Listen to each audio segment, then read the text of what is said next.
அண்மை செய்திகளை பார்த்து வருகிறோம். தமிழகத்தில் அடுத்த 4 நாட்களுக்கு வெப்பம் படிப்படியாக உயரும் என்று வானிலை ஆய்வு மையம் தெரிவித்திருக்கிறது. தமிழகத்தில் அடுத்த 4 நாட்களுக்கு வெப்பம் படிப்படியாக உயரும் என்று வானிலை ஆய்வு மையம் தெரிவித்திருக்கிறது. அது தொடர்பான அண்மை செய்திகளை பார்த்து வருகிறோம். மேலும் விவரங்களை கொடுப்பதற்காக செய்தியாளர் வெங்கட்ரமணன் இணைப்பில் இருக்கிறார். பேசலாம். வெங்கட், விவரங்கள். வணக்கம். தமிழகத்துல வரக்கூடிய அடுத்த 5 நாட்களுக்கு இயல்பை காட்டிலும் வெப்பநிலை படிப்படியாக உயரக்கூடும் அப்படின்னு சென்னை வானிலை ஆய்வு மையம் தெரிவித்திருக்கிறார்கள்.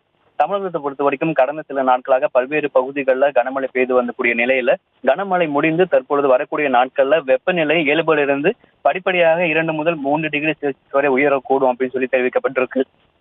குறிப்பா தென் மாவட்டங்களை ஒப்பிடும் காட்டிலும் சென்னை, செங்கல்பட்டு, காஞ்சிபுரம், திருவள்ளூர் ஆகிய 4 மாவட்டங்களையும் வெப்பநிலை இயல்பிலிருந்து சற்று அதிகரிக்கக்கூடும் என தெரிவிக்கப்பட்டிருக்கு. பொதுவாக கோடை காலங்களில் உள் மாவட்டங்களை காட்டிலும் சென்னையில வெப்பநிலை என்பது குறைவாக இருக்கும். வட கடலோரை ஒட்டி இருக்கிற நம்ம சென்னையில இருக்கிறதுனால அந்த கடல் காற்று உள் வருவதனால சென்னையில வெப்பநிலை எப்பவுமே குறைவாக இருக்கும் உள் மாவட்டங்களோடு ஒப்பிடும் பொழுது.